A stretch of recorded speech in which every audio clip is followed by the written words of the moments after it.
Okay. So before we get into the Parsha, a couple of logistical notes. Number one is next week is the week of Shavuos, and it's also the week of the Jewish World Series baseball tournament in Columbus, Ohio. So I am not going to be here. Oh, Um, no Parsha Shiur next week, but I think that there's no Parsha that Shabbos because that is Yontif. So we're going to be reading the Torah reading for Shavuos. Um, the following week is Tuesday night is the Jewish Heritage Night at the Orioles Park. Gwen, are you going to that? I think where Elon should I is be going? because Elon is. I think Elon is singing. Oh, is he really? I Yeah, didn't know. Elon is singing the national anthem. Oh, So well, there's a chance that I oh my will. goodness. There's a chance I'm going to be there also. So What what are the dates you just said? I missed them. so next week for sure no Parsha Shiur, and then the Okay. week That's the after, which is 19th. the 26th, maybe. Good, yeah, I think so. Yeah, so the 26th. Stay tuned. I might be at the Orioles Park. So, Um, so nothing on the 19th. I'll write this down. Okay. Definitely not the 19th. Correct. All right. Okay, so that was my housekeeping note. We're in Harshat Bamidbar, Sefer Bamidbar. Um, we've discussed in years past kind of the purpose of what is Sefer Bamidbar all about, right? We always make the point that really it should be Bimidbar and not Bamidbar. Um, at least that's how it's written in the Torah. Um, so say Parshat Bamidbar, is a parsha which the Medrash describes. We've seen in years past as kind of the transitional book, right? And we begin with the same generation that left Egypt, and we end with the new generation that's prepared to enter into the land. One year, I think we spoke about how it's called by the rabbis Sefer Pikudim, which is how we get to the English Book of Numbers. Right, it has multiple censuses, a lot of Sensei. sensei, Sensei. um, Yep. throughout the book, and so that's how it gets the name, the Book of Numbers. Mm. Um, and the opening first 4 or 5 chapters are kind of dense.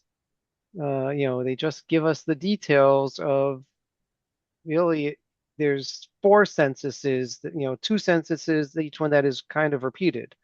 And it's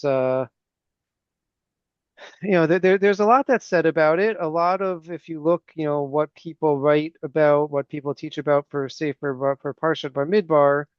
So Bamidbar always, I believe always is the Shabbos preceding Shavuot. And so Mm. a lot of energy is spent discussing the relationship between Bamidbar, the desert, and Kabbalat HaTorah, getting the Torah. We get the Torah in the desert, and what's the significance of that, and all the sort of character traits that are um, embodied by the desert. So that's one theme. The shiur tonight is a work in progress. Mm. Okay, I got sucked into some details. And there's a lot of interesting stuff to say about the details, but I'm not sure that I pulled it all together. Mm. So hopefully we can find something to kind of complete the picture, but if not, it'll give us some food for thought over the next, certainly Shabbos and into next week, um, and hopefully it'll work in that way. Um, all right. So can everyone see the source sheet? Mm. Okay. Yes. Let me go down to the English. Okay, so the book opens um, with the command to count the people, right? So the the first we don't know yet that this is the first count, but right as it appears, God Vayidaber Hashem al Moshe b'midbar Sinai b'Ohel Moed. Right there you say b'midbar, not Bamidbar. God spoke to Moshe in the Sinai desert from the tent of meeting. B'achad lachodesh hasheni, on the first of the second month. B'shana hashenit I think l'tzeitam everyone's eretz Mitzrayim, in the second year of their leaving Egypt. Su'u et rosh kol adat v'nei Yisrael mishpachotam lebeit avotam. Right, so first you have to count the heads of each of the tribes. Mispar shemot kol zachar legogotam, every male by their heads. Miben esrim shana v'mala kol yotzei tzava b'Yisrael tifkedu otam l'tzivotam atav Aaron. From 20 years and older, all who are eligible to go into the army, you shall count them, you and Aaron. Okay, then I skipped a bunch, right? So at first, right, the Torah, right, it tells us the names of each of the head of the tribe that was appointed to assist in this counting of the tribe. And then we come, right, and again, this is kind of formulaic for each one of the tribes. So I gave you the full one for the first time. Vayu b'nei Reuven b'chor Yisrael toldotam lemishpachotam leveit avotam. Mispar shemot legugalotam kol zachar miben esrim shana v'mala kol yotzei tzava. So verse 20. Could you make it a little bit bigger? Sorry, verse 19. Yes. Is that Yes. better? Yes, thank you. Okay. Okay. The now you can't even see the whole thing. Hold on. It's okay. Don't need this part. All right. Okay. God commanded Moses, so he recorded them in the wilderness of Sinai. They totaled as follows: the descendants of Reuben, Israel's firstborn, the registration of the clans of their ancestral house as listed by name, head by head, all males aged 20 years and over, all who are able to bear arms. And the count for Reuven, Pikudehem Lamate Reuven, Shisha v'arba'im elef v'chamesh me'ot. Reuven came to a total of 64,500. And then I gave you the list of for each tribe how much it was. 46. So, what? Sorry, I think 46,000. Did I say 64,000? 46,500. Okay. Right, and I gave you a little chart, a couple pages down, that sums it all up. Okay, so Ooh. chapter 1. Oh, and this, the formatting was so much better when I had it not in a PDF. I'm sorry. Anyway, you can see the total by tribes, and then the total at the end is 603,550, pretty close to 600,000, which is the magic number that we reference for how many left Egypt, right? This is a year later, so maybe some were born in the meantime. But anyway, so so it's roughly 600,000. But interestingly, is that if we go down to let's go to 44, verse 44, the summary section. Ela pikudim asher pakad Moshe va'Aaron nesi'ei Israel shneim asar ish echad l'matei veit avotav hayu. So these are the numbers that Moshe and Aaron counted, along with the tribal leaders. There was one, one for each tribe. So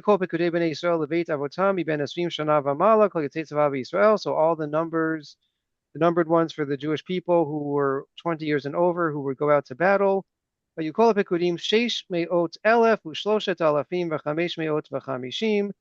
603,500. And the Leviim were not included in the count. So if we stop right here, and I ask you, why were the Levium not included in the counts? What's the answer? They were doing the temple duties. Say it again. The temple duties. Okay, so this is a census of the soldiers of the army. And the Levium didn't serve in the army. They didn't fight. They had other duties. They had duties in the Mishkan. So it makes sense that they would not be included in this census. Right, so that raises an interesting question about the 600,000 and if the 603,500 is really, approximating the 600,000. So why was Levi not included in the number that left Egypt? That's an interesting question. I don't have an answer to. Additional strange question is why does each total end in a zero? Yeah, so that's another, right? Well, how do we have round numbers? Um, that's Yeah, another if interesting this were on question.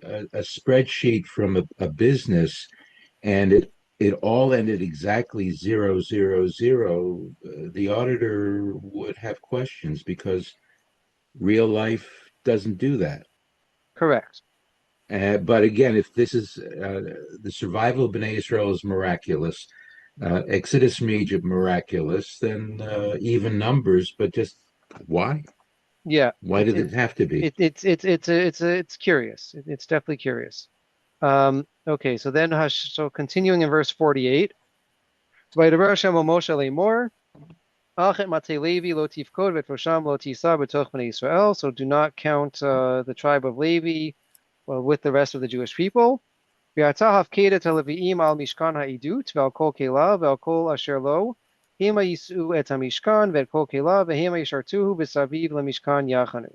You should appoint the Levies to the Mishkan, to the tabernacle, and for all of its vessels, and they will carry it, and they will serve in it, and they will camp around the Mishkan. ובנסוע המשכן יורידו אותו הלוויים, ובחנות המשכן יקימו אותו הלוויים, Azar Karev Yumat. And when it's time to travel, the Levium will be the ones to disassemble it and to transport it. And when we set up camp again, they will reconstruct it. And any non-Levi who comes close will die. V'chanu b'nei Yisrael ish al machaneu v'ish al diglo letzivotam, and b'nei Yisrael will each camp by their own flag. Halevim yachanu saviv lemishkan ha'idut. V'lo yel ketzef al adat b'nei Yisrael v'shamru levim et mishpartam mishkan ha'idut. And the Levium will camp around the Mishkan, and there will be no plague among the Jewish people because the Levium are protecting them. Vayasu b'nei Yisrael kachol asher tzivah Hashem et Moshe kenasu. They did exactly as Hashem commanded them. Okay, so chapter 1, we have the census, we have the numbers, 603,500, excluding Levium, and it's very clear that the Levium are excluded because they're not going out to battle. Their job is to serve and work in the Mishkan. Right. Okay, I skipped over chapter 2. Chapter 2 gives the count again of the Jewish people, but this time it tells us how they were organized, how the camp was set up, right? So each side of the Mishkan, they were set up in a square.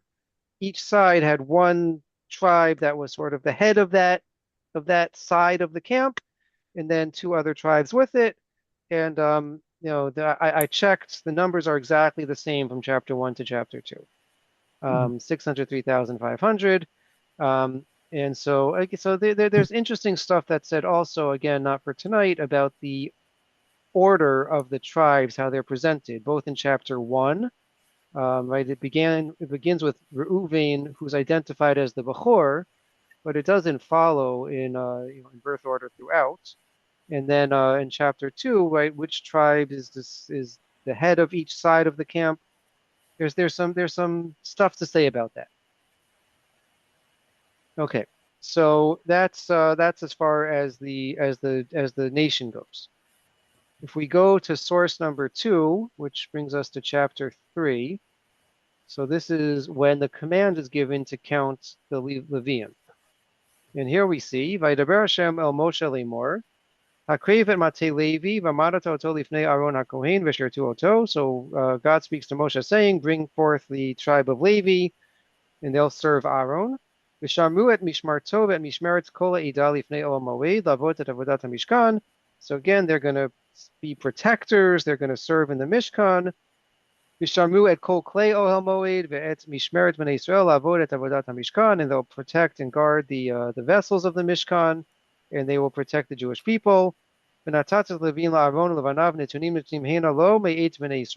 you'll give them, they will serve Aaron, and by extension, the other Kohanim. V't'an v'panav tifkod v'shamru et kunotam v'azar karav yumat, and right, count Aaron and his sons separately, they're the Kohanim. Then we skip a few verses, and God says to Moshe now in verse 15,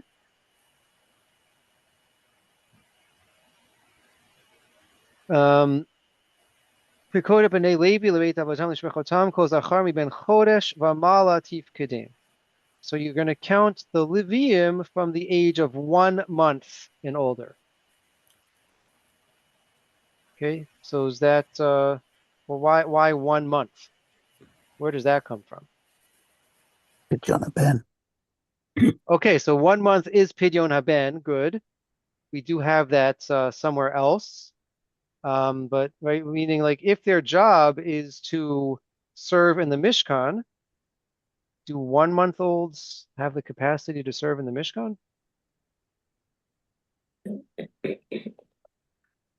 Do they feel that the child is really viable if it reaches 1 month of age? Okay, so that's actually where we have a Rashi that actually makes that point. Where's the Rashi?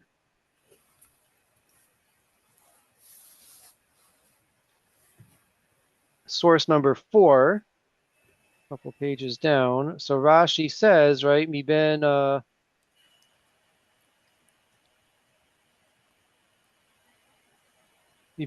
v'mala, from 1 month, mi sheyatsa michlal nifalim hu nimneli karei shomer mishmerat hakodesh, right? So the reason why it's 1 month is because until 1 month, then a baby is, not necessarily viable. That it's very fragile, very delicate, very precarious state. But from 1 month on, the assumption is that the child is a viable and will live.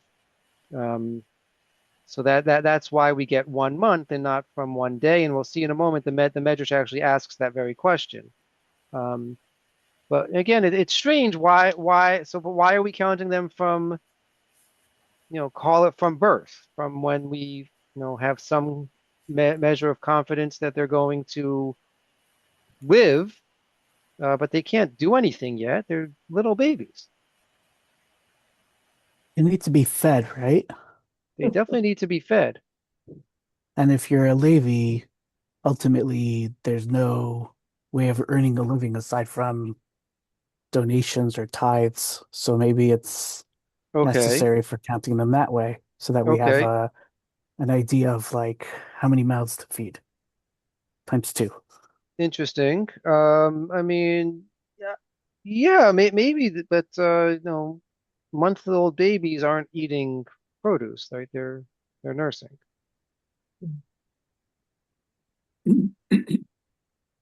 So we'll stick with we'll hold this question in the back of our minds, right? So then we have the count of the Levium from 1 month old and on. Sorry,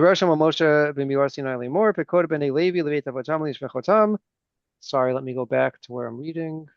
Source number 2.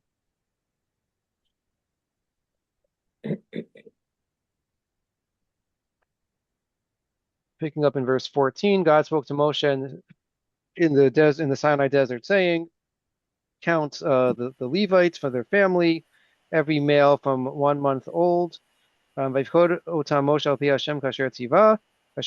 Moshe counted them as he was commanded. Vayu Eila b'nei Levi bishmotam Gershon Kehat and Merari. So we're told that Levi is further subdivided into 3 major clans: Gershon, Kehat, and Merari.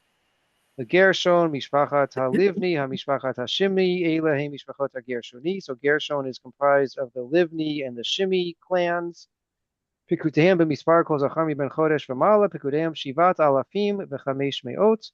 And so the count of Gershon is 7,500. And for Kahat, it's the Mishpachat Yitzri, Chevroni, Azueli, and Azieli, and their numbers was Shmonat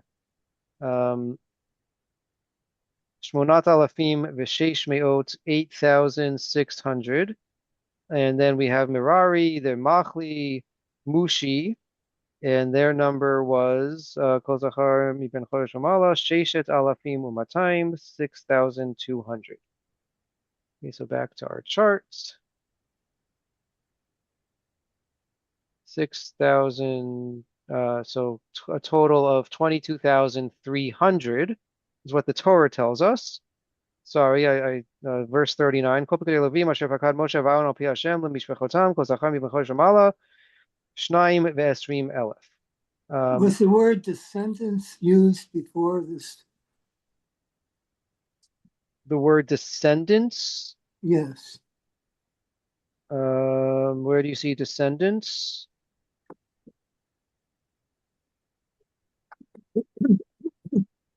Nevi'im, Yeah, does it say descendants there about it does not. descendants? No, it does Well, not. how about before that, where we started today? This and this parsha, this I don't see descendants, no. Right at the beginning of the parsha, I think it said, Oh, in the source one? record the like these were the children that they, Oh, the descendants of um, Reuben, yeah, yeah. So in the count of the nation, it says the descendants. Were these infants who were being counted then born after the Yitzhak had after the river has been crossed and or the sea has been crossed, Presumably some and of them. so that would be they're the first ones to be born in Levi, at least, as free from birth. They are Am HaNivchar from birth, as Yeah. opposed to Bnei Israel earlier, where they're going through different inaugural events, adventures, and so on. And it's only at a certain point that they're ready for Ma'amad Har Sinai. Um, maybe. There is an idea that Ma'amad Har Sinai was a process of conversion, right? That there was a conversion that took place of the entire nation. Whether Levi was included in that, I've not heard anything that says they were excluded, but I guess that's possible. We'll see in a second that they were sort of separate throughout. Um, can I take but another guess? yeah, Um, I'm guessing that the door, like when after the Miraglim, where Hashem says none of this generation is going to come into the land, I guess 18 could be the cutoff for what's considered part of that generation. And the Bnei Levi were not subject to that because they didn't participate. And oh, so you get to your interesting. viable 30 days, Okay. and it's a separate count because it's a separate count. Oh, Like this, they're not subject to what's going to happen later in the Sefer. interesting. Okay. Everyone follow that? I'll, I'll write it up. So Avi's saying that we know later in the book that there's going to be a decree made against this generation that because they listen to the spies that they're not going to be allowed to enter the land. So, we have to check our facts, Avi. I'm just not holding enough, but right. So the suggestion Right. is that the nation this decree was made against would be the nation that was counted here. So that would be the quote adults. So the non-Levium from age 20 and up who are counted, who are army eligible, they would be the same ones that would have this decree made against them that they're not going to be able to enter the land. Since that decree was not made against Shevet Levi, there is no need to set that kind of generational limit. Interesting. So I see that I skipped a set of verses, which I was not intentional on my part, not including the source sheet. But so the Torah tells us that the count of Levi was 22,300. But if you do the math of 7,500 and 8,600 and 6,200, it comes to, that doesn't look right.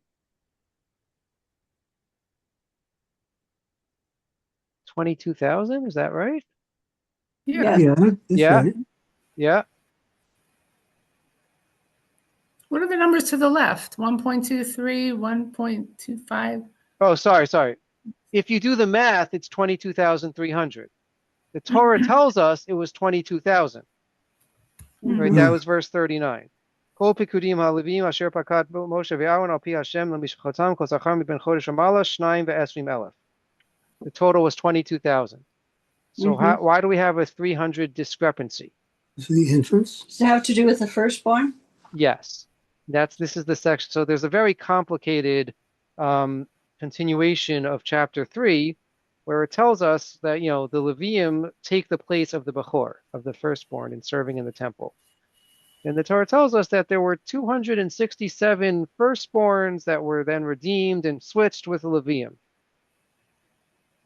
So presumably the 22,300, the 22,300 is maybe they're rounding up, right? So if there were 267 firstborns, then maybe it was rounding up. Some commentators say, well, there were firstborn Levium, and a firstborn Levi can't redeem a firstborn Yisrael. So maybe it's that. But anyway, it seems from that somehow the 22,300 is approximating the Bechorim, the firstborns. And that explains also maybe why Levi is counted from 1 month and up, because it's an inherent Kedusha. Again, it's not about the service or the job that they do, but it's about their just being born with this elevated status, like the firstborn. The discrepancy, the 300 discrepancy, might have something to do with these firstborn Levium who somehow aren't an exact trade-off, as it were.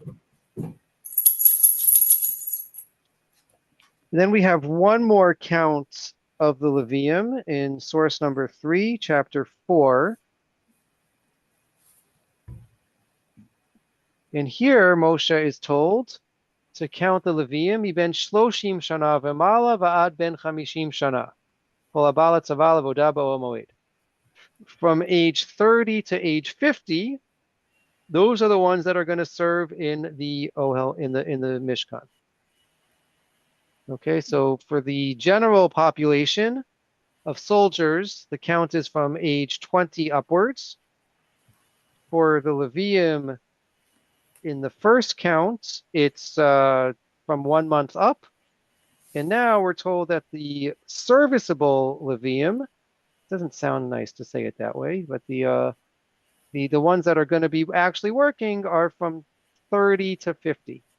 So they just How have do a they 20. live to be 50? I thought many years ago people were considered, old even in their 30s. Not in the tribe of Levi.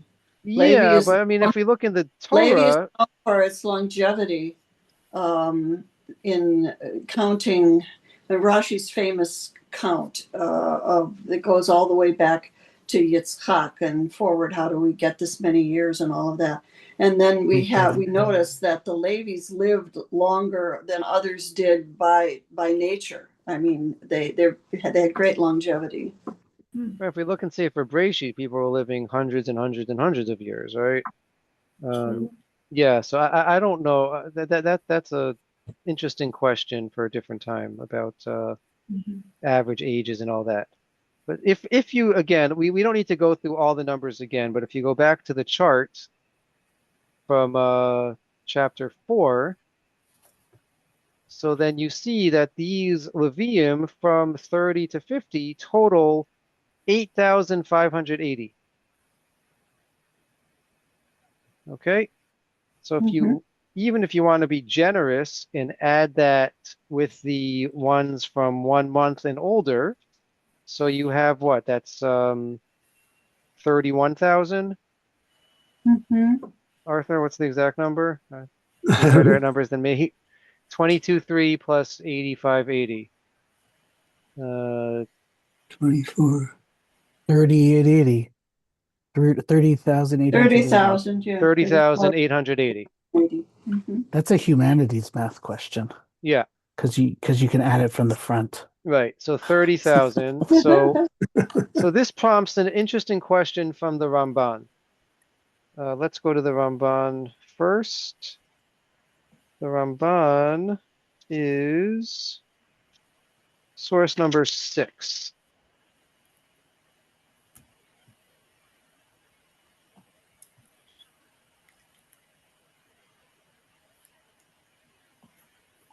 If a Levi had a handicap, Yeah, uh, would that disqualify him from functioning as Levi? it would disqualify him from most work in the Beis Hamikdash. I think there were jobs that could still be done. Whether they would be included in this count, I don't know. They can still sing. They could still sing. They can still write, do some of the more perfunctory things. But yeah, and I don't know if that would, that might explain why there seems to be so few. But the Ramban is troubled by this. The Ramban asks, um, um, okay, Chazar v'amar ki lo hayta tzavata pekidash Levim v'Har Sinai. So the command to count the Levium was not given at Har Sinai. Ki b'chivat toldot b'nei Aaron levadam hayta b'Har Sinai b'yom tzavato al masei hamishkan. Aval Leviim lo nitztava b'chiratam b'Har Sinai. Okay, rak b'midbar Sinai b'Ol Moed. Right. So the command to count and appoint the Levium was only given in the Sinai desert. Kimo hamitzvah nizkaret b'vinei Yisrael, just like with the Jewish people, right, to fight in the army. Hinei lo hayu shevet haleviim kishar shvatim. So we know that there were essential differences between Levi and the other tribes. Kimi ben chodesh v'mala lo hayu rak esrim u'shnayim elef. Not only were the rules different, but he says the numbers were different. From 1 month and over, there were only 22,000. Miben shloshim shana kulam shmonat alafim. And from 30 on, there was only 8,000 of them, or 8,000, what was it, 8,380? Kine lo yagiu miben esrim shana v'mala lachatzi shevet misrael hapachot shebekulam. Right, and it's less than half of the next smallest tribe. So why is the numbers of Levi so small? That's what bothers the Ramban. Why does one need to have more than 8,000 officiants at Right. a single Beit HaMikdash, I'm sorry, at a single Mishkan Sounds like a for gala. a people who live close together? This is not I a hear it. scattered I hear it. population. Right there would be a labor issue. Right, the jobs report wouldn't look so good if they Uh, were in the same numbers as the rest of the tribes. No, they're But paid from by taxes. They're government workers. Who cares? okay, maybe. They'll But bloat the system. but from a population perspective, right? From a demographic perspective, why should they be so much smaller? That's the Ramban's question. I agree, Robert. Right? From a functional purpose, 8,000 may be more than enough. They didn't all serve at the same time. Yeah, but from a Were demographic they allowed perspective, it to, doesn't make sense. were the Levium allowed to work for on their own projects, fields, beekeeping, copying manuscripts, whatever, in Yeah, Teaching. addition so to there, the there's no Mishkan work? prohibition against that, right? There's no prohibition. We know the Levium, right, were envisioned as the teachers of the nation. But they had cities, right? We read about that last week. There were cities for Ari Mikva, Levium. yeah. They had places to live. But the Ramban wants to know why they were so small. Adain lo nasar Aaron shetiyah kedusha michal- right? So he says one possibility might be that they had a dangerous job working in the Mishkan, right? We know that getting too close, serving in the wrong way, could have fatal consequences. But at the point where this count is being taken, they haven't yet served in the Mishkan. So we can't say that it was small because some of them died on the job. Okay, that's number one thing he says. Right? If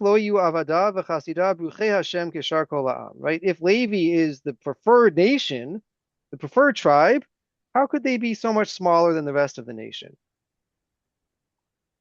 Ani choshev shezeh chizuk lema she'amru rabotenu. So the Ramban says, right, and it's kind of a counterintuitive argument. He says, I think that this supports what the rabbis say elsewhere.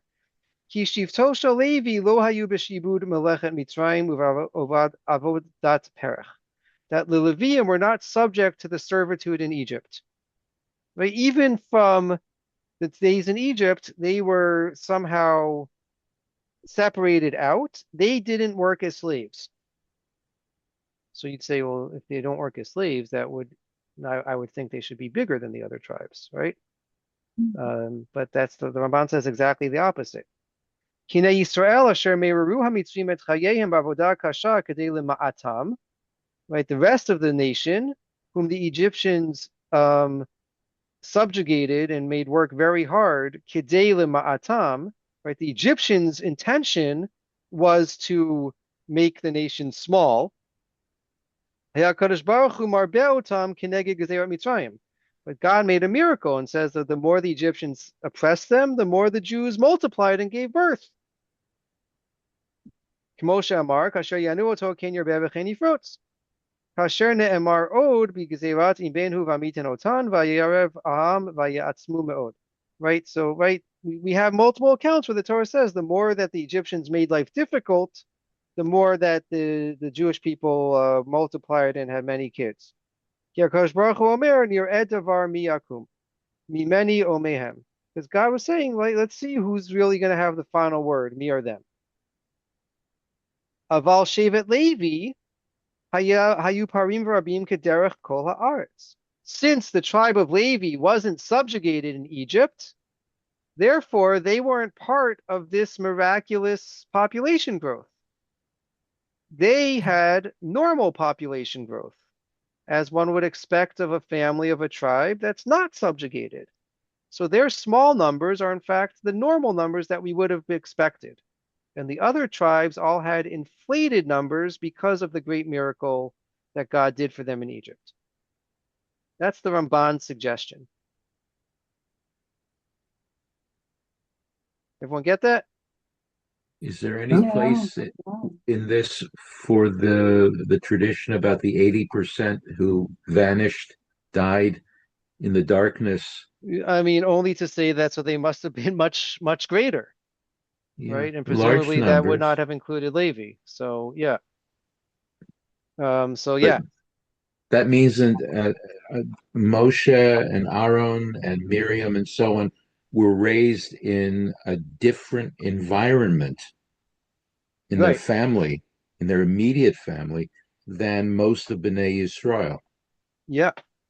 Yeah, And so, and we don't know why Levi was singled out in Egypt, right? hmm, Again, you might have said, well, if it's something innate, so then we never should have had the Bechor as the intended um, ones to serve in the Beis Hamikdash, right? If it's something, some sort of metaphysical reality, so we would have expected that it would just have gone straight to Levi.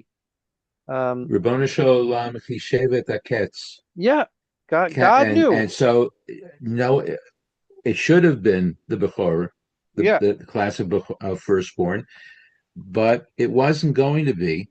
And so somebody had to be there. And the number, if it were equivalent, then there'd be this huge number of Levium around, and that might imply that, there's some kind of contradiction here. But this is what is being settled for.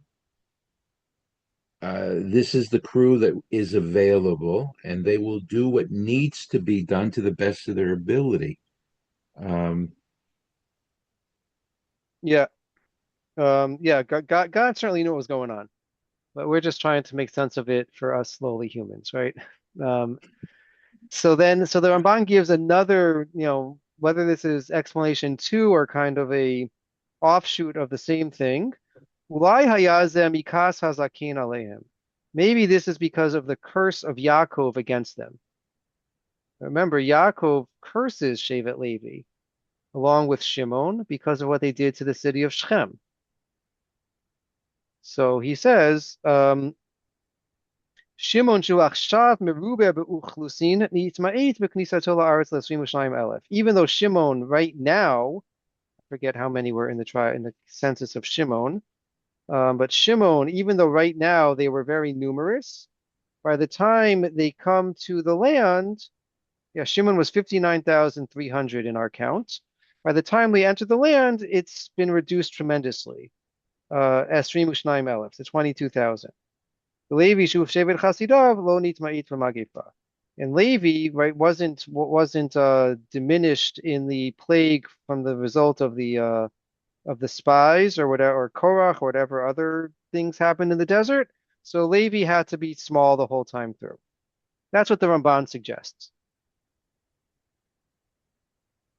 Okay.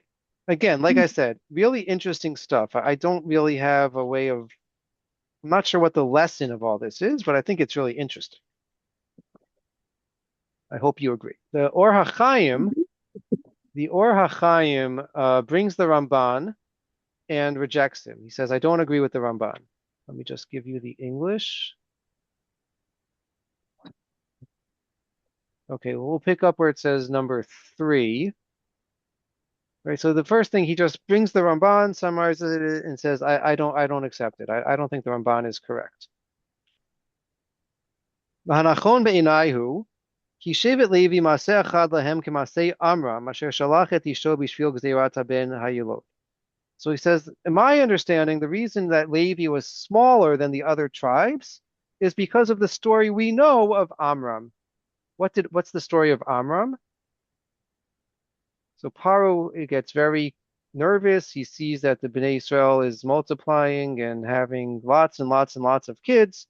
Says this can't be. They're going to overtake us. So we're going to make a decree that all baby boys have to be cast into the Nile River, right?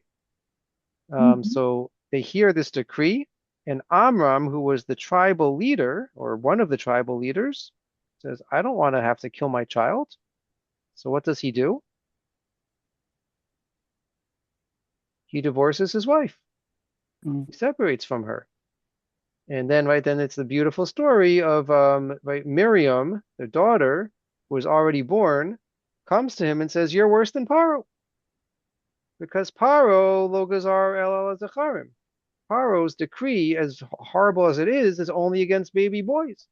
But by separating from your wife, my mother, you're also ensuring that there won't be any Jewish girls either. Right? You're decreeing against the entire nation, not just the boys. And so Amram hears what his daughter says. He takes the Musar and he gets back together with Yocheved, with his wife, and from that Moshe is born. So the Or HaChaim suggests that the entire Shevet, the entire tribe, followed Amram's example. Hatam l'tzashayu me'unagim v'lo nishtabdu. Right? Lo nemas levavam kol kach le'ot nitayim mushlachim bayor. K'maseh ish Yisrael asher mitzat hashibud. Okay. Da da da da da.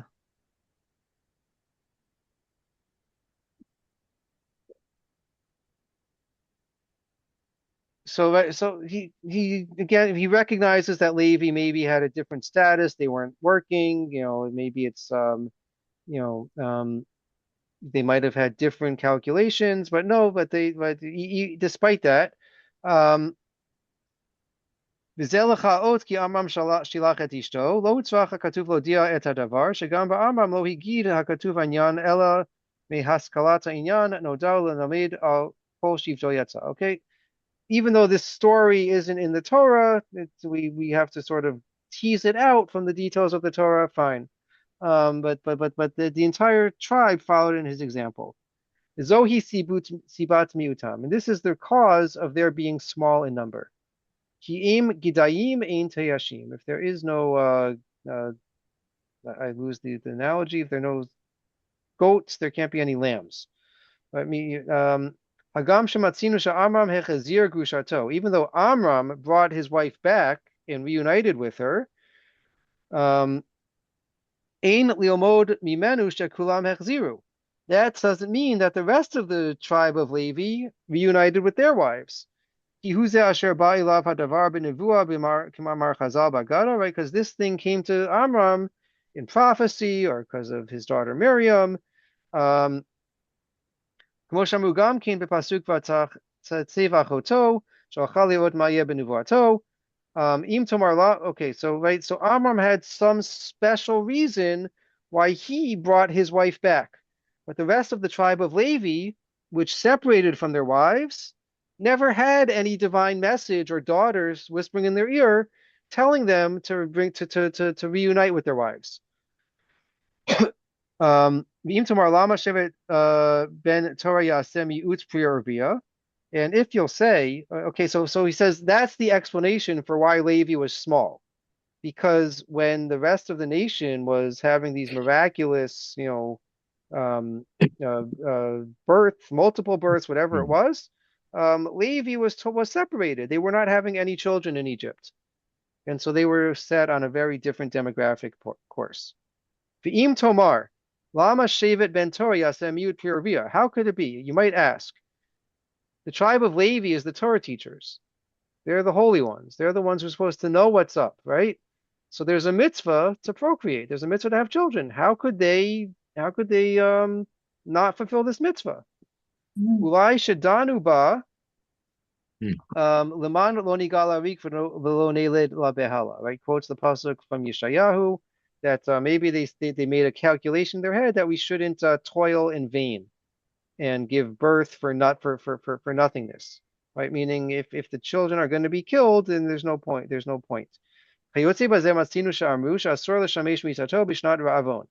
a similar statement, right, that you shouldn't, whether it's have any marital relations or shouldn't have children during times of famine.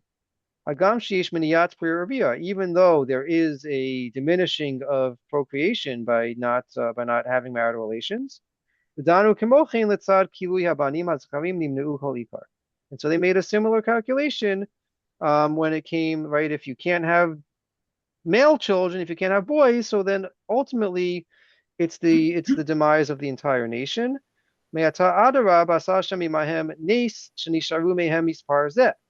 So now we shouldn't focus on why are their numbers so much smaller than the other tribes, but rather the Or HaChaim says it's a miracle that there were this many Levium. If the entire generation separated and wasn't having children, so it's a miracle that there even came to this small number of 8,500 or 83, what was it, 8380, 8350. Right? It's a miracle that there were any of them around. Right? So then maybe eventually, when the Makos started, at some point when they realized that Paro's decree wasn't going to go any further, they did reunite with their wives, and maybe they were having these miraculous births and at a disproportionate number like the rest of the nation, but they just had delayed and had been on pause for so long that's why their numbers were so little. So anyway, the Or HaChaim makes that suggestion. And that's what I got. I'm not sure what the lesson of this is.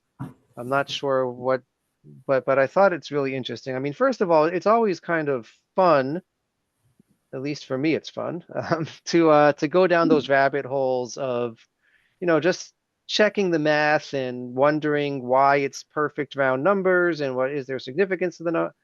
I didn't get much into that, but I certainly started in that exercise and like why the discrepancy of the 22,300 versus 22,000. So those counts are interesting in that aspect, and I'm sure there's a ton that we could discover in different suggestions that are made about that. But just to kind of lay it out there in something which seems very dry and very boring and very technical has that element to it. And then, right, you add the Ramban. I'm not sure I would have thought of it had the Ramban not said why are their numbers so small, or I would have just combined the 8,000 and the 22,000 and whatever. It's all kinds of. I'm not very mathematically inclined, so it all kind of jumbles together in my head. But right from the Ramban's question, we get this really interesting insight into. Again, I'm not saying this is the pshat in the Torah, but certainly this midrashic.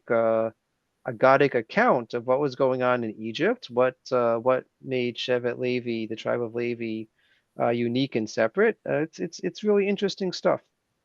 So, anyone have any suggestions on what lessons we may take from any of this, or any implications for us in our day? Um, I also like to compare things and wonder about them. And another approach to the numbers, perhaps, is to think of the numbers and dividing them up into their four directions to see if the sum of the three, like Yehuda, Issachar, and Zebulun, Yeah, how that compares with. So they're going east at the front, right. and they are a huge number. They're more than, say, a quarter. It so happens that in this version of the Rebbe's Torah, they have pie charts, so it's very Oh easy yeah, to lay that out, and one can see right away that, for example, the group that involved to the north, Ruvain, Shimon, and Gad, comes to about 160,000, 150,000, maybe a little bit more. And the Yehuda and Issachar and Zebulun, they come up into the 170,000 range. But comparing, say, the north and the south is Binyamin and so on. If we take them and look at them that way, it kind of gives you a snapshot, gives a person a snapshot of what it was like for the camps to be moving. 150,000 for Dan, Asher, and Naphtali. So the ones that are unusual there also kind of give you a feeling for what's going on. yeah, That's another way to think about it. But the Levies were traveling. How were they traveling? Some of them were with Moshe and Aaron, weren't they? they were kind of in the inner circle or inner square. Yeah. Right. And so there wasn't really as much space for them in that sense, but they had to kind of Yeah, tuck them in all yeah, that. I don't know. It just kind of it makes it more real somehow and special just to imagine these things. That's one of the things I love about these numbers. Um, but the suggestion about not having these the same number of descendants. So there are other genealogies in this book, as we know, and they do go into the names of the ones in the next generations coming up, and that would be another way to map it out to see if what the Ramban says makes sense there.